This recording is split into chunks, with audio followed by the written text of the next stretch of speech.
Hello, this is Francesco Orabona, and welcome to the parameter-free online optimization tutorial at ICML. Let me start with some motivation. Why we should care about parameter-free algorithms? Now, if you think about it, most of the algorithms that we know and use in machine learning in these days, they have parameters. For example, if you want to use lasso, you have to choose the regularization parameter. If you want to use k-nearest neighborhood, you will have to choose k. If you want to use deep learning, the entire topology of the network and the optimization algorithm becomes a set of parameters that you have to tune. Now, most of the time, if you have a validation set that is large enough, you can just try all the possible value of the parameters and you will be able to find the right one. However, what is the computational complexity? What is the computational price that you are paying for this entire procedure? Are we sure that these parameters are really necessary, or we are just lazy in the way we design machine learning algorithms? And by the way, this is not only a practical problem, this is also a theoretical problem. Every time we ignore the presence of a parameter that has to be tuned, we are basically ignoring some simple or computational complexity issue. Now, is machine learning special in some way? Because if you look at other problems, for example, inverting a matrix, when is the last time that you had to tune a learning rate to invert a matrix?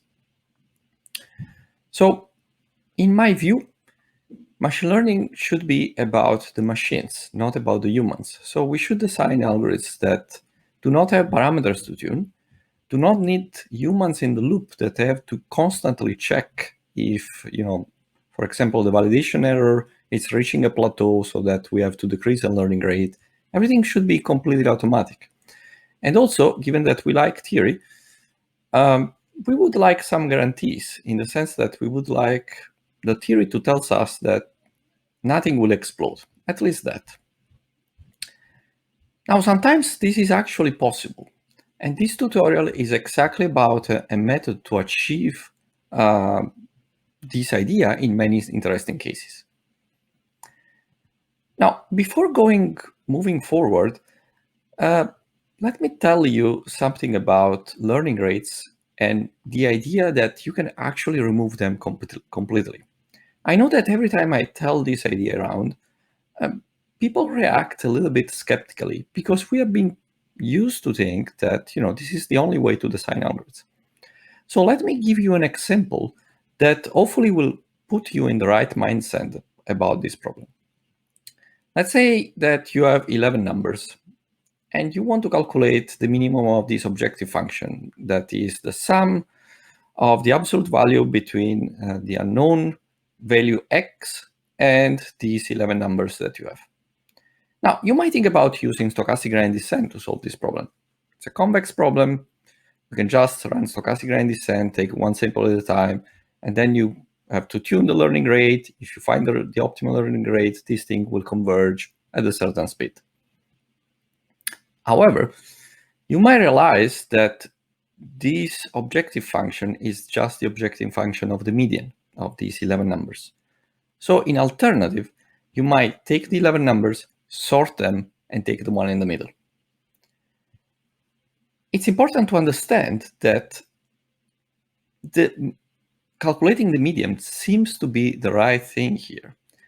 And calculating the median is not a better stochastic gradient descent algorithm. It's not a stochastic gradient descent algorithm in which the learning rates are tuned in some automatic way. It's just a completely different approach to solve the same problem. So this is exactly what I will try to show you in the next slides, that indeed it is possible to remove learning rates, but not taking stochastic gradient descent and fixing it, but instead designing a different algorithm that just does not need learning rates. Okay, so this is an outline of the tutorial. I will talk in these first two parts, and then Ashok will give you the remaining two parts. And in the first part, we will talk about stochastic and online convex optimization. That is the problem that we are trying to solve. In the second part, we will tell you what is the algorithm that we want to use, this idea of parameter-free convex optimization. In the third part, Ashok will show you a lot of more application of these ideas to gain adaptivities in a lot of different situations. And finally, in the last part, Ashok will tell you something about implementing these algorithms for a year, showing you some experiments, and finally, some open problems. Overall, the learning objectives of this tutorial are the following. I will try very hard to explain you what are the problems behind learning rates, why it's difficult to tune learning rates in the first place. And then I will try to convey what is the intuition behind parameter-free approaches. And we will try to do this with very simple proof and algorithms. Now, if you want the full details, you can always go back in the papers. But here, the idea is that we would like you to grasp as much as possible of the basic idea behind this methodology. And finally, we'll present you also with tricks and tips to transform these algorithms from theory to practice. And so overall, we hope that this tutorial will democratize this new method and will expand the number of people that are working in this field. So let's start with the first part, stochastic and online convex optimization. The problem that we want to solve is just minimization of a convex function f of x over a set x that can be anything, a convex set. It can be even in the entire space R to the D. Now, the only thing that we'll assume is that the function f, is G Lipschitz. This means that the difference between the function in two different points, it's upper bounded by the difference between these 2 points multiplied by G. And for the most part of this tutorial, we will not assume much more than this. So in particular, we will not assume that there is some curvature, that the function is smooth, and things of this sort. We will also assume to have access to a first-order stochastic oracle. Basically, this oracle is a black box that gives us noisy estimate gt of the gradient of f in a point x of t. And we will assume that these stochastic gradients are unbiased. Now, practically speaking, what I am talking about here is every time, for example, in your favorite deep learning library, you query the gradient on a bunch of training points, that is exactly a first-order stochastic oracle that is giving you a stochastic oracle, stochastic because typically you calculate the gradient only on a mini batch and on the entire training set.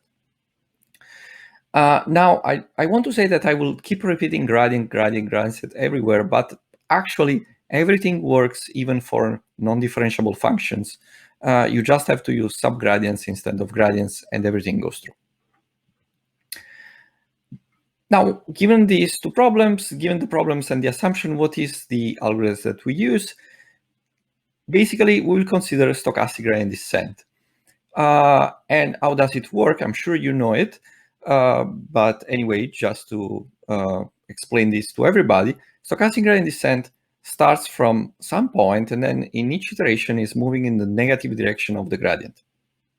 And the amount by which we move is proportional to the gradient by a learning rate, eta t, or step size. Now, choosing the correct learning rate is basically a black art. Why is this so difficult? Let's consider a very simple convex function, absolute value of x minus 10, okay? This is a one-dimensional convex function. And the optimum is here. So you basically want to start from some point and you want to reach the optimum. So for example, let's say that we start from 0. So we start somewhere here and we use stochastic gradient descent or gradient descent. And we start going down basically towards the minimum following the direction of the negative gradient. Now, the amount by which we jump each time here is exactly the learning rate. And you can see that if the learning rate is too small, it will take you forever to reach the optimum. And so you might think of setting the learning rate to a very large value, because in this way, you will converge faster. Now, it's true that with a larger learning rate, you will quickly arrive in the area of the minimum, but then you will never converge. And the reason is that the learning rate sets the maximum precision that you can reach. So if you want to converge at least in the limit, the learning rate cannot be fixed. You have something that has to decrease over time. And this is the first problem that we have. Now, I also want to say that you might think, okay, but why not just a single jump? I might start from 0. I know that I have to go in this direction. I can just find the perfect learning rate using some kind of, for example, binary search procedure. However, this is actually not possible for two reasons. The first one is that I say that we are in the stochastic setting. So in the stochastic setting, line search, it's not really possible because you don't have the exact gradient, nor you can exactly compute the value of the function. And so you can, in order to do line searches in the stochastic setting, you have to make very strong assumptions on the function. And again, you have some parameters here and there that you have to tune. The other problem that we have is that the example that I showed you is just one-dimensional, but in 2 dimensions, the gradients does not necessarily point towards the minimum. Think about, for example, this is a very simple quadratic function in 2 dimensions, and these are the contour lines of the function. And let's say that you start here. The black line is the direction of the negative gradient, and the minimum is here. You see that it doesn't matter how you set the learning rate, you will never be able to jump from the initial point to the minimum in one jump. The best that you can do is that you move in the negative direction of the gradient up to a point that maximally minimize the function. And then you have to calculate the gradient again. And then again, you move to sort of the optimum point, and then again, and again, and again, and again. So it's intrinsic in the nature of the world that you have to reach the optimum with a number of steps. So we arrived at the point in which we said, okay, fine, we have to use learning rates that are decreasing over time. That's fine. So let's say that we have this function. We found that this is, for example, a good strategy of learning rates that are decreasing over time. And you found them just trying a lot of different possibilities. And now something might happen. For some reason, you move the initial point. Instead of starting from 0, now you start from -5. And suddenly, the learning rates that you very carefully tuned are not good anymore. They are not good anymore in the sense that, sure, you will converge, but now the number of steps that it will take you to converge increased by a lot for the simple fact that you moved farther away from the optimum. And this is very intuitive, but it's probably not stressed enough in the literature. And the problem here is that the optimal learning rate depends on the distance from the initial solution to the optimum. Okay, so you should know this distance in order to set the learning rate in the optimal way. And this is our second problem. Let's consider yet another problem. Let's say that, again, you tune the learning rate in some perfect way, they are decreasing, they arrive to the optimum at the right rate that you want. But then, for some reason, the function is changed, is multiplied by a small constant, 0.1 for the absolute value of x minus 10. Now, again, this will ruin your convergence. The very beautiful convergence that you had before, now it's completely ruined. What's the reason for that? The reason is that given that the function is multiplied by 0.5, all the gradients will be multiplied by 0.1, sorry. All the gradients will be multiplied by 0.1. This means that effectively you are moving slower over this function. And this is our third problem.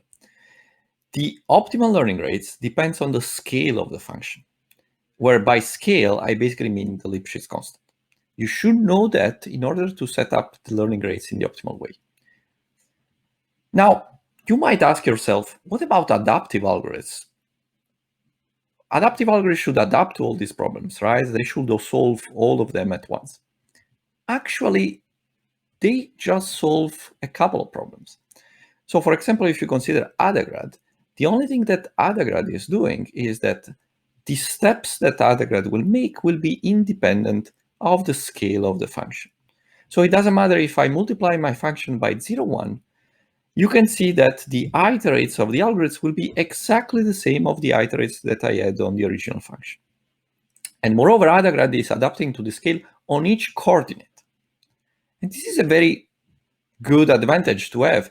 However, AdaGrad it's not adapting at all to the distance between the optimal solution and the initial point. Now, so to summarize, the take-home message on learning rates is that they should decrease. They must depend on the distance to the optimal solution, and they must depend on the scale. Okay, and these three problems at the same time makes the setting of the learning rates difficult. Now, let's look at the theory. Let's see if the theory tells similar things. The theory tells us that in the worst case, the learning rate that you should use, it's something like alpha divided by square root of small t, where t is the iteration number. And so you have that after capital T iterations, you have a convergence rate of this form. You have something like 1 over square root of big T multiplied by something that is a constant here. So yes, you will converge. It doesn't matter how you choose alpha, you will always converge with these learning rates that are decreasing over time. However, there is a big difference in saying, yeah, you will converge in 2 hours or you will converge in 2 weeks. I'm sure you realize that. And the reason here for that difference is exactly this constant here. So let's look at this constant. Alpha is the parameter that you have to choose and appears here trading off these two terms. Here there is the distance between the optimal solution and the initial point. And here there is the Lipschitz constant. So this means that the optimal alpha is the one that trades off these two quantities. That is exactly the distance between the optimal solution and the initial point divided by the Lipschitz constant. If you were to use this optimal alpha, you would obtain this optimal learning rate. And this is the best thing that you can ever do. However, you don't know the distance between the optimal solution and the initial point. You might hope to know the Lipschitz constant, but for sure, you don't know the distance between the optimal solution and the initial point. And there is no way you can estimate that. Remember the function absolute value of x minus 10? In any point you are, it looks exactly the same. So you might think the only setup in which this information is actually useful is when your domain is bounded. If the domain is bounded, you can upper bound the distance between the optimal solution and the initial point by the diameter of the domain. But it's still a very loose upper bound. It's not something that actually will give you a good performance. On the contrary, will give you probably a very bad performance most of the time.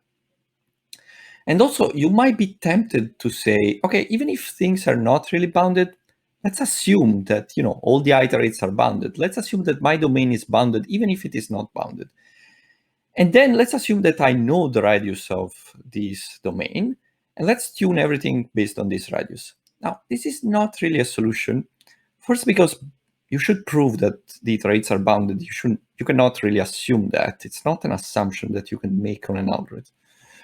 And the other thing is that you didn't tune your learning rate. You just renamed the constant alpha here that you had to choose into the bound on the domain. So you still have a parameter that you have to tune. You didn't solve really anything. And I want to stress that this is not really only a theoretical problem. This is a very practical one. Finding the right learning rate, it's critical. It's not a minor difference. So for example, this is a regression data set from OpenML. I used absolute loss, linear predictor, and I used a bunch of initial step sizes here. All of them decreases as 1 over square root of t. And you can see that, yes, for AdaGrad and for SGD, there is a setting of the learning rate that is the optimal one that will give you sort of the best test loss. But in order to find it, you basically have to try all of them. So let's go a little bit deeper into the theory. First, it turns out that the bound that I told you, the one that you achieve when you know the distance between the optimal solution and the initial point, it cannot actually be achieved unless you know this distance. So if somebody from the beginning tells you, we have to minimize this function, by the way, you are 10 meters away from the optimal solution, then yes, you can achieve this convergence rate. In all the other cases, this is impossible. And why we know that this is impossible? Because there are a couple lower bounds that were proved that says that actually you have to pay an additional term here in red, and you can achieve this lower bound or these other lower bounds where the difference here is that the square root here is inside the log, but this term is fast, and instead here there is no square root inside the log, but this term is lower. And you can achieve anything in between these two lower bounds, but nothing faster than these two. And so what is this red term? The red term basically tells you that this is the price that you have to pay for the fact that you don't know this optimal solution and the distance from the optimal solution to the initial point. And so you need some way to estimate it. And you might think about it as doing some kind of binary search procedure in order to find what is this distance. And this is exactly where the logarithmic term comes from. So this is our aim. We want to achieve one of these two bounds with an algorithm that does not need any knowledge of this distance and does not need any parameter to be tuned. Okay? So what are our tools to achieve this aim? Now, we might try to study this problem directly from a stochastic optimization point of view, but it turns out that it's actually easier to study this problem from the online convex optimization point of view. Now, I know that sometimes people use these two terms meaning basically the same thing, but they're actually different. Online optimization, it's not stochastic optimization. These two things are actually very different. But they are close enough that, it's sort of okay to confuse the two terms. But in reality, online optimization is actually more general than stochastic optimization. So what is online optimization? In online optimization, basically in each round, you still have to play a point x of t in our set big X. And then just after your output, you receive a loss function L of t, and you pay the value of the loss function L of t in x of t. Okay. Then you receive the gradient of the function Lt in xt, and then the algorithm can decide to update xt plus 1 in some way based on the knowledge of the gradient. Now, there are a couple of things that I want you to notice. First, you choose x of t before knowing what is the next loss function. Okay, so the moment that you decide the x of t, you have no idea what will be the next loss function. And when I say you have no idea, you really have no idea, because there are no assumptions on how these loss functions are generated. We only assume that basically they are convex and Lipschitz, but that's it. You can basically receive any function in each time step. And so we don't assume that the functions are coming IID from some distribution. There is not even a distribution. Indeed, we assume the opposite, that there might be an adversary choosing this loss function, and then he might be choosing them in order to penalize the algorithm as much as possible. And yet, you must be able to work under these conditions. Now, what is the aim of the algorithm in this setting? The aim of the algorithm is to minimize the sum of the loss function in the prediction that the algorithm makes. Okay, so it's the sum of all these losses that you pay. And now this is completely equivalent to say that we want to minimize the sum of the loss functions of the algorithm minus the sum of the loss function evaluated in a single best point. Okay, and we call this difference of cumulative losses the regret after capital T iteration in the point x star. What is the meaning of this thing? The meaning of this thing is basically how much the algorithm is regretting not predicting x star in each step. And I want you to really understand this thing. X star, it's a point that it's an arbitrary point. It's really literally any point.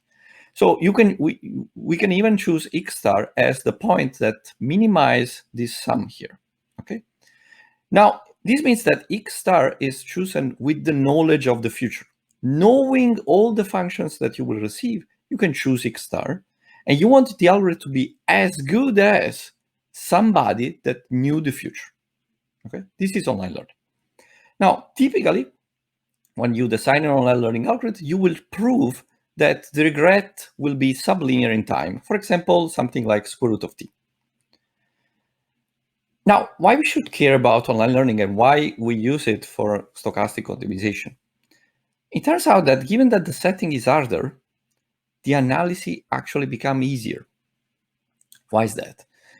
The reason is that we are not assuming any stochasticity, and so the proof immediately becomes easier because there are no expectations to take care of. Everything is deterministic. And also, it makes the analysis easier also for another reason. It allows us to try to reason in each time step, what is the worst thing that can happen? What is the worst loss function that I can receive? And based on that, what is the best response that I should make? Okay, so we don't have to reason about distribution. We can just think about the worst thing that can happen. And the worst thing that can happen most of the time can be actually calculated exactly. And this means that we can calculate exactly what is the best response that we can do. Also, it turns out that this setting, as I said, it's much more difficult than stochastic optimization because, again, everything is adversarial. But it turns out that if for some reason you design an online learning algorithm and then the losses that you receive are actually stochastic, you can take your regret guarantee and you can transform it into a convergence guarantee, and you don't lose anything in the sense that you get the optimal rates of convergence as if you assumed from the beginning that things were easy and stochastic.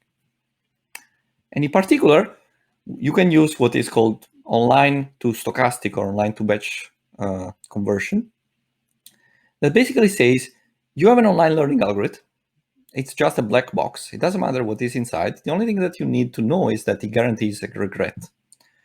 And what you do is that every time the online learning algorithm gives you a vector x of t, you use it to calculate the next stochastic gradient gt. Okay, so you pass x of t to your first order stochastic oracle, it will give you a stochastic gradient. And then what you do is that you construct a linear loss using this gradient that you received in this way. It's just linear product between gt and x. This is a function, it's a convex function, and it's linear. And you pass this loss to the online learning algorithm. This is the loss that the online learning algorithm will suffer. Okay. Now, at the end of the game of capital T iteration, you return the average of all the points returned by the online learning algorithm. Now, what you can show is that in expectation, the function value in this average of the iteration will converge to the function value in the optimum at a rate that depends on the expected regret in the optimum divided by capital T. So in words, this means that you can take any online learning algorithm that is able to work just with linear losses, and with it, you can do stochastic optimization over any convex function with this reduction here. And in fact, let me tell you that some famous online learning algorithms that you might know and that people think that there are actually stochastic optimization algorithms, they actually come from online learning. So for example, online gradient descent, AdaGrad, AMSGrad, all of them, they are actually online learning algorithms. If you look into the papers, you will see that what they show is that they're assuming that everything is adversarial and they prove a regret bound of square root of t. Now, this immediately implies that you can also use them as a stochastic optimization algorithm with a convergence rate of 1 over square root of t with the online to stochastic optimization that I showed you before. But natively, these algorithms were actually online learning algorithms. So to summarize the first part, learning rates are difficult to set because they depend on quantities that you don't know, and there is basically no easy way to estimate them. Again, think about the distance between the initial point and the optimal solution, and think about absolute value of x minus 10. The functions looks the same everywhere. There is no way you can know how far you are from the optimum. And in particular, this means that you will have to pay an additional logarithmic dependencies on the distance between the optimal solution and the initial point. And this dependency is unavoidable. Every time you see an algorithm that does not pay that dependency, it means that basically the algorithm is somehow suboptimal. And what we will use to solve this problem, we will use online optimization. That gives us a set of very powerful tools to attack this problem. In the second part, I will show you what is the algorithm that is able to achieve the optimal convergence rate without any learning rate to tune. Okay, that's it. Thanks.